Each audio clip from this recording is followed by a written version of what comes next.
The 11th thing to know before you go to Tokyo is about where to stay. And the first thing you should know is Tokyo has a lot of different hotel rooms, a lot of different styles of hotels, over 100,000 hotel rooms, but it can get really busy. So I would encourage you to absolutely book your hotels early. Consider at least 3 months out if you're coming at popular seasons.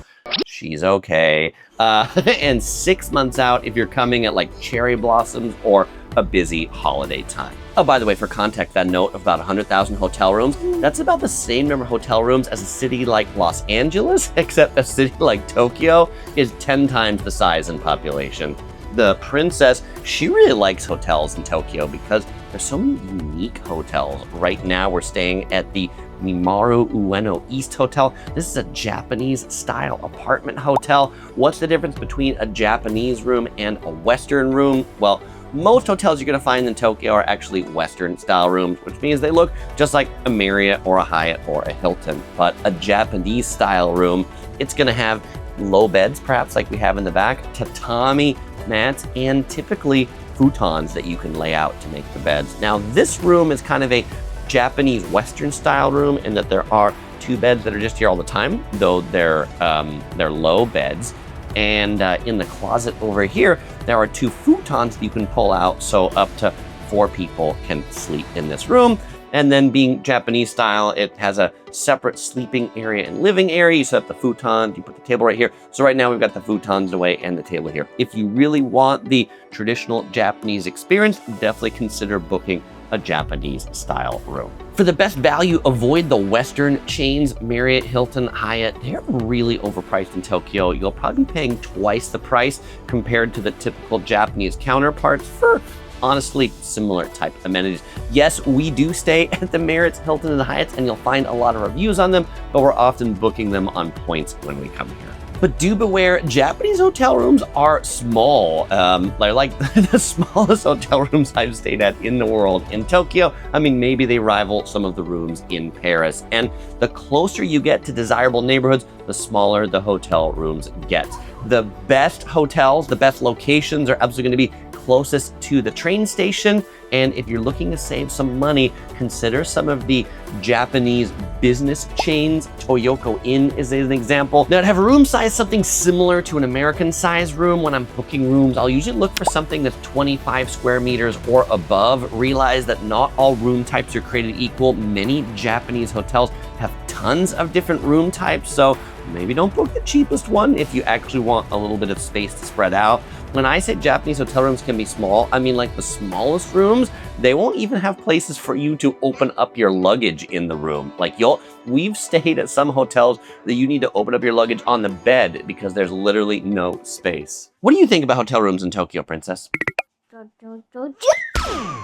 Now, definitely, if you're looking to have more than 2 people in your room, you'll be in a different tier category. The base occupancy for most Japanese hotel rooms is 2, and they often do charge for extra people. So if you have extra people, make sure you put it in there when you make your reservation so you get the right price and you get the right tier. Particularly if you're staying at onsen or hot spring hotels. Not that there's actually that many of them at Tokyo, but those are ones that notoriously charge per person. And like if you don't put in the 3rd person and you think you can sneak them in, like because you saw a picture that had like 3 beds in the room, there won't be. They'll have hidden it, they'll have covered it up, they won't put the bedding in. So make sure you put the right number of people on the room reservation. Now, Tokyo itself is really huge, so you're gonna wanna stay near a transit hub. There's not really one best neighborhood to stay at in Tokyo because it's so big, and you might, like we're doing on this trip, you might actually wanna consider breaking up your trip at multiple hotels. We're actually staying at 3 different hotels on this week that we're spending in Tokyo, so we're closer to the things that we wanna do.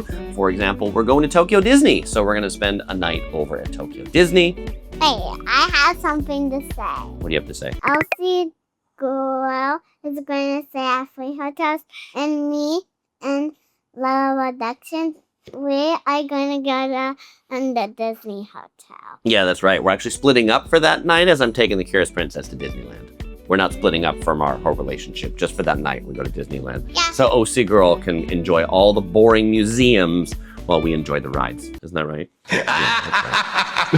Now, some of my favorite neighborhoods to stay in that are really close to major train stations are Shinjuku, Tokyo Station, around Tokyo Skytree or Asakusa, Shibuya, Ginza, Roppongi, or anywhere on the JR Yamanote line. Now, the hotels that are on the Yamanote line, you'll find they're probably more expensive, the ones that are on those neighborhoods that I just talked through. But if you're like one stop away from Shinjuku, probably be cheaper, but still reasonably convenient. Now, if you say, Chris, if you only had one hotel for me to recommend, what would it be? We really like the Hotel Century Southern Tower in Shinjuku. That was great when it was OC Girl and I, but now that we've got the Curious Princess and we need bigger rooms, we've had to get into a whole different category because most of their rooms are only an occupancy maximum of 2. Now, definitely don't expect to check in your hotel early in Tokyo, at least not without paying for it. They're very much sticklers for time, and so if a hotel advertises a check-in time of 3 p.m. and you get there at 2:58, they might very well be asking you to wait for 2 minutes before you can check in at 3 o'clock. If you are getting here really early in the morning and you want to make sure that you can check in at 6 in the morning, consider booking the hotel the night before. Like, call up the hotel and say, hey, you want to check in early, and they'll generally have a charge for that, either an early check-in fee or they'll like reserve you the day before. But don't miss the day you come in, because if you didn't communicate that to them and you're not here by like midnight or 2 a.m., they'll likely cancel your reservation. Checkout times also very strict. If they advertise a 10 or 11 checkout time, they're very strict and they will be calling you or at your door knocking probably at 11:02 if you didn't check out at 11. Now, we talked about luggage shipping earlier in the getting in section, but you can also use it for switching between hotels. Most hotels will have the service that they can ship your luggage off to the next hotel. Usually they'll have a cutoff of the day before, something like 10 or 11 o'clock at night, that you need to get your suitcase down to the lobby so they can get it to your next hotel the next day. Now, the Mimaru Ueno East hotel that we're staying at right now, they actually advertise same-day delivery for hotels in the central part of Tokyo. If you're going further afield, then they need more time for that. All right, so before I get into the different categories of hotels that are in Tokyo, because they might be different than what you're used to hearing, the Curious Princess right here, what she's been playing with this whole time, we went to the Disney flagship store last night in Shinjuku, and we got this bunny right here. There's a special bunny you can only get at the Disney flagship store, the N Rabbit. And then this is a Elsa Frozen light up costume kit that's only available in Japan. Can I use this for the bike's house, but it was actually for these. Yes, the light up kit comes in this little box right here, and it's the perfect size for the bunny to sleep in. Categories of hotel in Tokyo: business hotels. If you see business hotel, that's not a Marriott, Hilton, or Hyatt. Business hotels in Tokyo are very small rooms, very close to train stations, convenient to business travelers who are coming and going, generally only spending one night in there, generally not with much luggage. You're gonna find probably some of the best value hotels to be in the business hotel category. Toyoko Inn is an example of one of those, but if I mentioned Japanese hotels are sticklers on number of people, Toyoko Inn is extra sticklers on that because their rooms are really, really tiny. You will, of course, find lots of luxury hotels in Tokyo, and I feel like sometimes Tokyo gets a bad rap for the cost of hotels. Yes, there are absolutely hotel rooms that are hundreds to thousands of dollars a night. Most of them aren't if you're not staying at the Four Seasons or the Mandarin Oriental. But then there's another, what I would consider luxury category, which is the luxury ryokan, or the luxury Japanese style inn. So that is Japanese style inns typically look like rooms like this, but will have more full service. This is an apartment, so we just check in like in a hotel at a desk. But a Japanese style in a ryokan, there will often be people in kimonos who will greet you, take you to your room, make tea in your room. Food is often included in that experience. There are not many ryokans in Tokyo. You will find some of them, but if you want the most Japanese cultural experience, stay at one of those. What do you have in your mouth, princess? The princess lost her candy. Go get your candy. When we checked into this hotel, they gave her candy. They were very nice. They're capsule hotels that basically, they're like these little capsules. They kind of look like little, almost like coffins that you go sleep in. They're not really meant for visitors. They're really meant for traveling businessmen that miss the last train and need a place to sleep. Of course, I say businessmen, they're generally gender separate. So there will be capsule hotels or floors or areas just for men to sleep in. And then there will be capsule hotels or areas just for women to sleep in. If you want to sleep together with somebody, It's not going to be in a capsule hotel. Those are designed for just one person. If you're looking for something even a little bit shorter, Tokyo has plenty of hotels you can rent by hour. Those are called love hotels. That's as far as we're going to get on that topic in this video.